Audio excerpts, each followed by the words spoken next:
Okay, good afternoon, everyone. I'm Rob from CDL.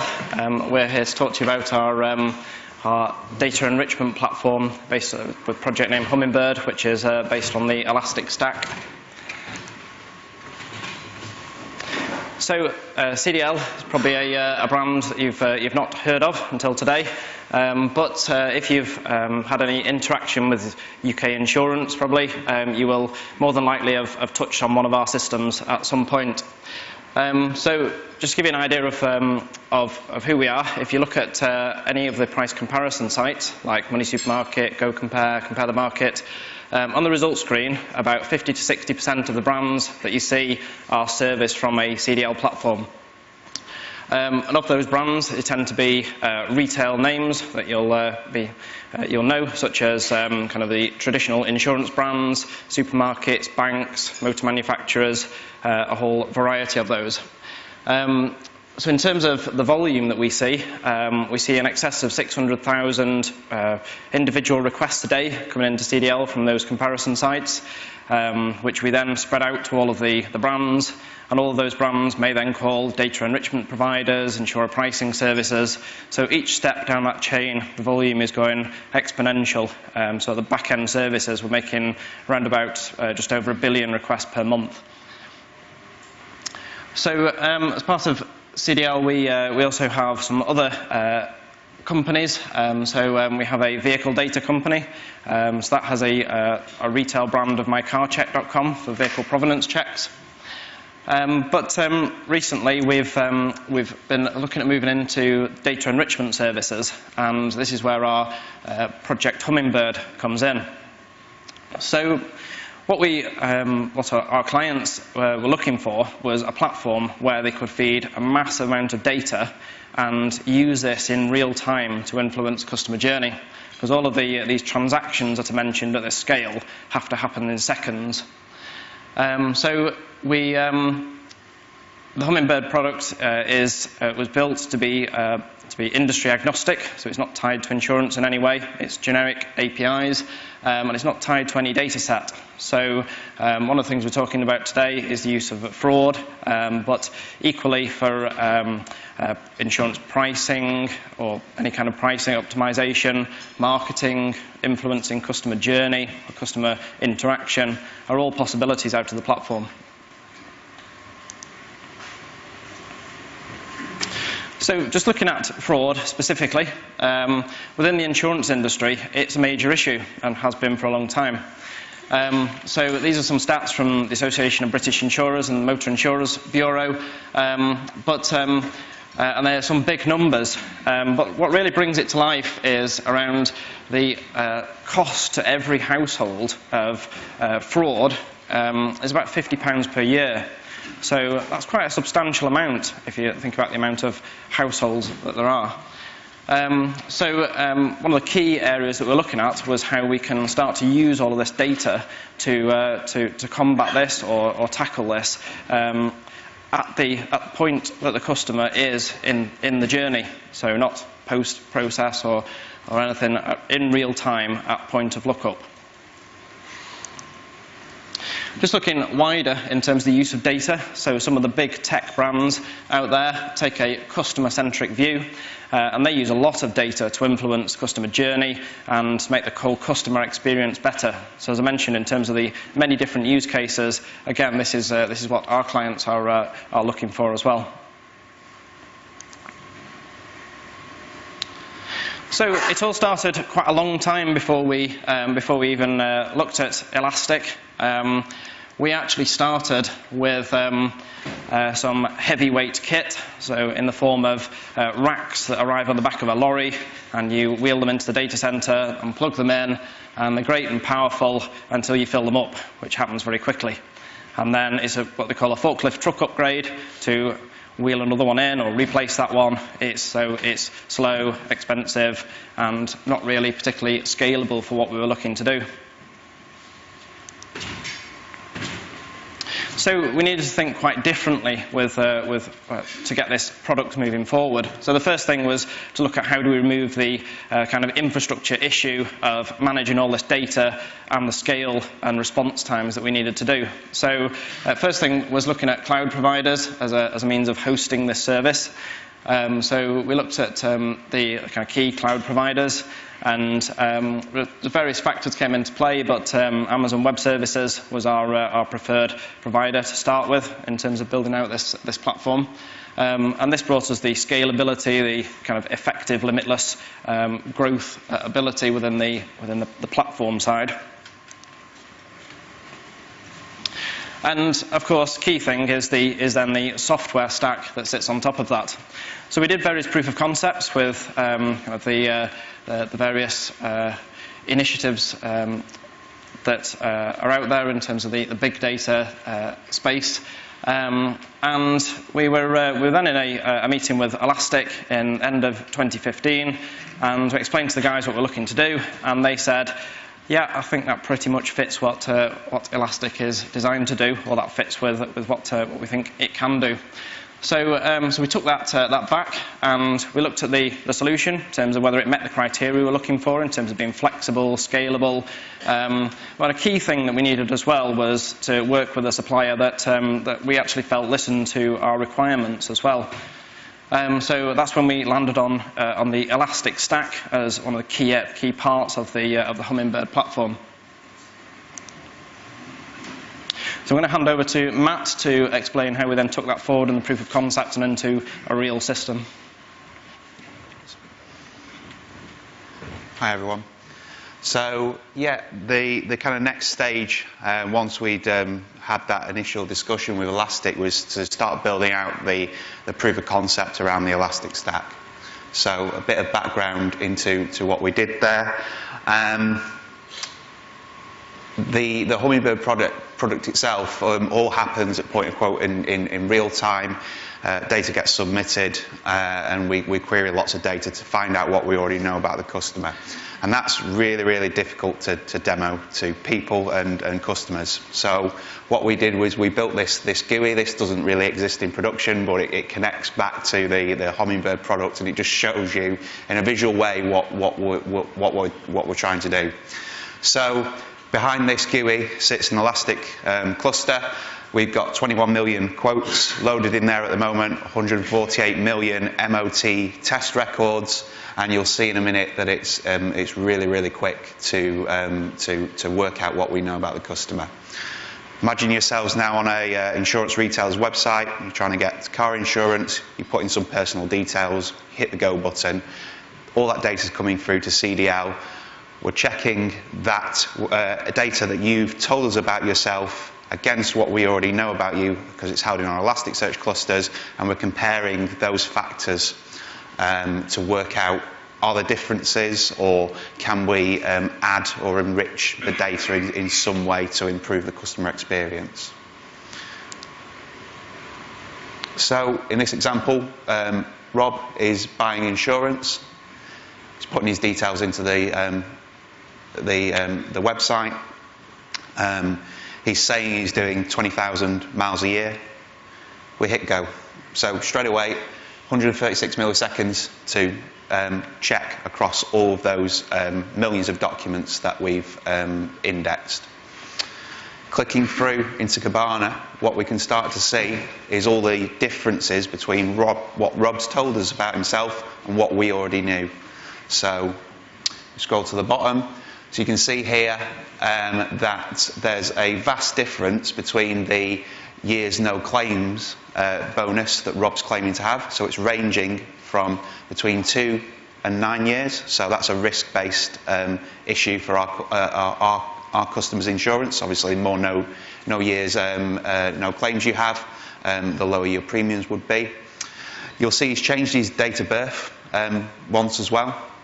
The other thing, again, on a risk-based model, where Rob's actually keeping his vehicle, that's changed a number of times. That's very important when you're buying insurance.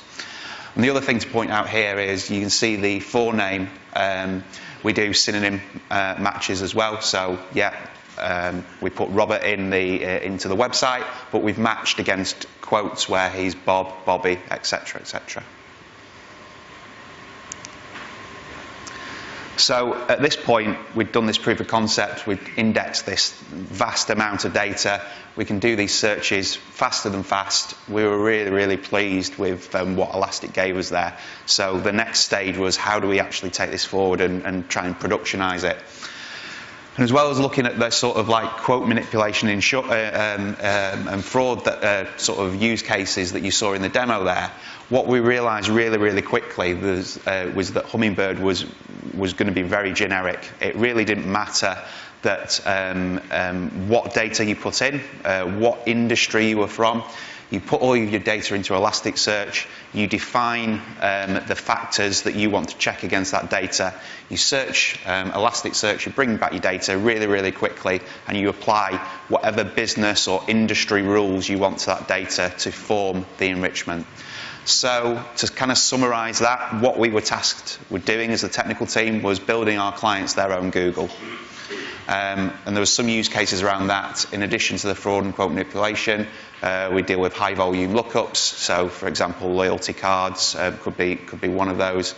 Customer insight, customer churn and shopping around were just a few of the use cases that Hummingbird can be used for.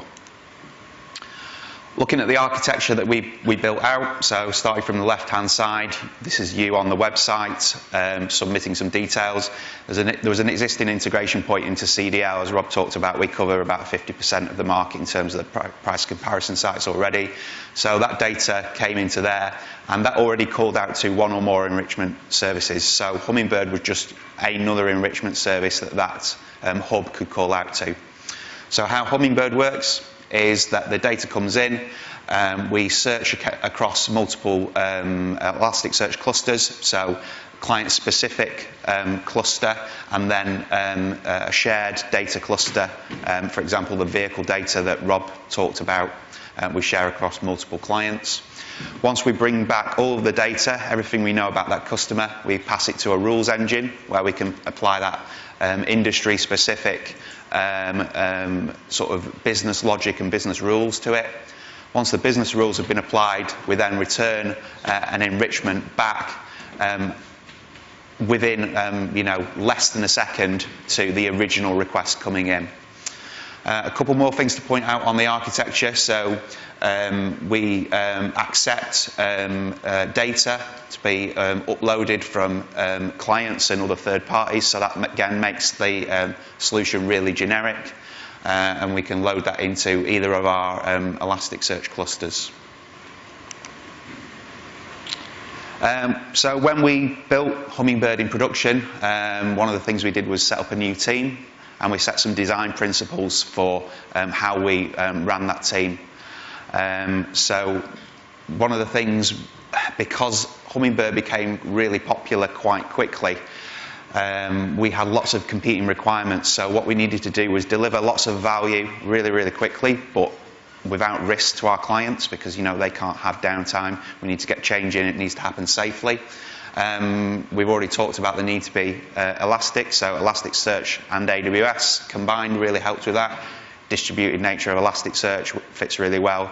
Being able to spin up resources on demand in AWS, it's kind of a no-brainer for us. The speed, really important, which we've covered already. Elasticsearch does what it says on the tin, faster than fast. The performance and the availability of the solution was really, really important. So a few things that we did to address these kind of principles were across 3 availability zones in AWS. We do kind of self-healing with auto-scaling groups. We're able to do blue-green deployments. So when we put change through the system, we spin up essentially another copy of the solution. We redirect the traffic, and then we drop the old solution out. The other thing we do is absolutely everything's held in configuration management. That includes our infrastructure as code. So we use Terraform to deploy our Elasticsearch clusters automatically using basically templates that are held in Git. We built a performance test rig really early on because when you're on a retailer's website, you're not going to hang about for a long period of time to get your results back onto screen. So we were given a target of 2 seconds to be able to return each data enrichment. We achieved that. We clear that benchmark really, really well. We don't tend to get anywhere near 2 seconds. It's a lot less than that. But absolutely every change that we put through the system is actually performance tested before it goes anywhere near production. So we roll it through dev, UAT before it gets to production and make sure it all runs and doesn't upset anything. So as well as our kind of internal rules that we set ourselves, what we did was we looked to get all of this kind of externally validated, and for me, this is where our partnership with Elastic really took off. So we became not treated as a customer of theirs, but we work in partnership with Elastic. So we brought in consultancy services from Elastic. They looked at our design. They ran a number of sessions with us. They came on site to see us. They helped us improve our design, and we work with them all the time on improvements to the solution. So they're a really key partner for us to deliver this going forward. The other thing in the sort of infrastructure as a service space, I've mentioned we use AWS. So AWS have a well-architected review framework. That's a really great framework if you're looking to deploy stuff in the cloud. So basically it's a guidance system for how you build, run, deploy apps on their cloud platform. You get the sort of tick boxes to go through, and you can do all this yourself, but what we chose to do was work with our AWS account team, and the AWS architect that was assigned to our account, again, he actually completed the review for us, and we were really, really pleased with the results of that, and the account architect actually said it was one of the best that he'd seen at the time he completed the review. Moving on to talk about some of the other technology that forms part of the solution. So again, Elastic in the big logo there because it's really, really important to us. We built the solution using microservices so that we can change things really, really quickly. They don't need to talk to each other directly. We use message-based queues. So that makes putting change through the system really a lot easier because we don't have as much integration testing to do. All of our microservices are written in Java, and we accelerate the Java development using frameworks from Spring. So we use Spring Boot and Spring Integration. Our message queues run on ActiveMQ Artemis, so that's a clustered version of ActiveMQ, and we use network-based replication. I've mentioned already Terraform, so that comes from a company called HashiCorp. We build out our server AMIs or machine images using Packer, which is one of their tools, and we store all our secrets, so things like Elasticsearch cluster credentials that get stored in Vault, and that's backed by a console backend running in high availability mode. So HashiCorp do some great tools as well, and we use those. Our build and deploy pipeline is run through Jenkins. Our business rules engine is Drools, and we use Slack not only to integrate with Elastic alerting, so our on-call engineers all carry mobiles, have the Slack app running, and they get alerts based on thresholds, but we use it for our DevOps team to collaborate. So we've been, while we've been listening to the keynote this morning, we've slacked quite a number of the exciting features so we can get cards on our Kanban board ready to go when we're going back next week to start the next sprint. The Elastic Stack. Very early on, we were early adopters, I think, of pretty much all of the Elastic Stack. So Elasticsearch, Logstash, Kibana, lots of people know and love that. But XPack was a key thing for us. So in terms of the features of XPack, we use security, we use alerting, we use monitoring, and as of 5.4, we're into machine learning. You'll see a demo of that in a minute. Beats is another one we use, so we use metric beat and file beat. And I think lesser known, but for us it was a great tool, Curator. So we have some of the data that we hold, there's some compliance requirements around data retention. So Curator was a great tool just to basically automate that compliance issue for us. Okay, I'm going to hand over to Simon now, and he's going to take you through basically what Hummingbird is doing in production right now and what we're going to do next. So yeah, from an ops perspective, we need to obviously make sure that this is performant, does what it does continually. We have 2-week sprints, so we pretty much keep rolling out updates, and it's because with it being a DevOps team, we change quite fast, we deploy quite fast, so we just need to maintain that performance and optimization. So currently we do 1,200 requests per minute, so that's quote requests that come through the system. So that translates to about an average of about 5 or 6 per client Elasticsearch searches. So yeah, that scales out quite well. We're actually looking to do 1,200 per second with some of the larger clients that were coming on. So obviously when we get an alert through Slack, we need to have a central point that we need to go to view and check the system is running as it should. So this is just actual metrics from one of our dashboards from running prod. So you can see our rate over the 15 minutes, the max time taken, so that's quite high for us, 99th percentile. Down here is the average time taken through Hummingbird. So that's from, we have 6 microservices. So our first microservices that we hit with a request is the integration point microservice. That then goes through the rest of the 5 microservices, and then integration responds with the result. So yeah, so you can see 60 to 80 milliseconds on average response time. So, so looking at graphs is great. You have this dashboard of all these values and metrics and so on, but sometimes it doesn't necessarily point you to where the issue was if you ever had a problem or something out of the norm. So as soon as 5.4 came out, we dived straight on machine learning. This, from an ops perspective, it's great for actually pinpointing where potential issues come in, especially if you've got the metric beats and so on feeding into the Elastic stack. We're potentially looking into getting this machine learning into for the clients, so they can use it for fraud and any kind of strange behaviour coming through the quote systems. So this is our first 5 jobs that we set up as soon as we got hold of it. So usual things, the mean integration time taken across the top, the rates coming into the system, and the search requests per client, and time taken per service is bottom one.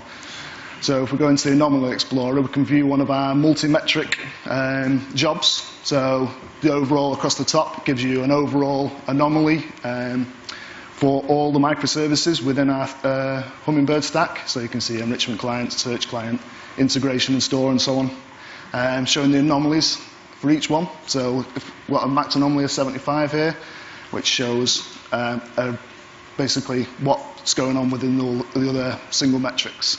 So if we click on that top overall view, we can see each microservice in turn for where any issue, what machine learning thought was an issue.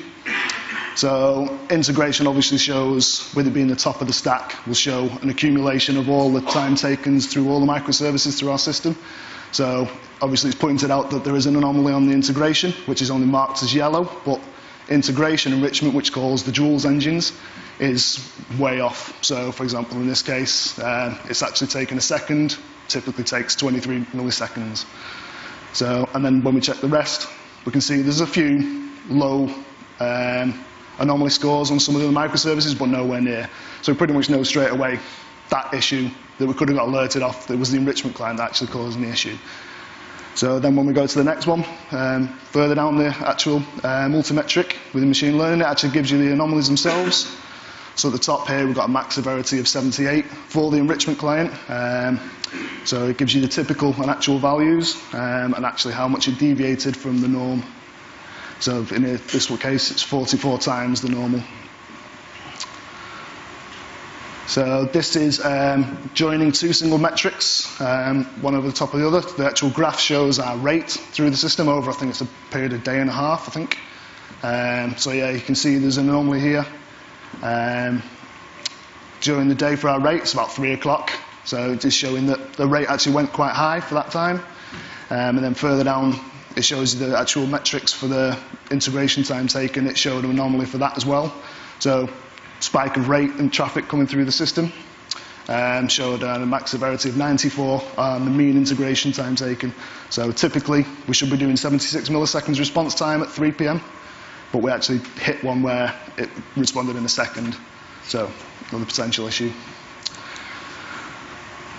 So, so machine learning is a great feature. We're always looking at the features for Elasticsearch. We're always looking for the next toy to play with that comes from Elasticsearch. We're a Platinum customer, so we get all the toys quite early. So we're looking into some of the new stuff coming out. San Francisco, they did a talk on the new feature called Canvas coming out. It's a good way of reporting and giving the performance and the stats and the metrics from our Hummingbird, in this case, to the higher up employees within CDL. So we can say in a nice form how well Hummingbird's doing. So it's basically just visualizations like any other dashboard, but with a more graphical view.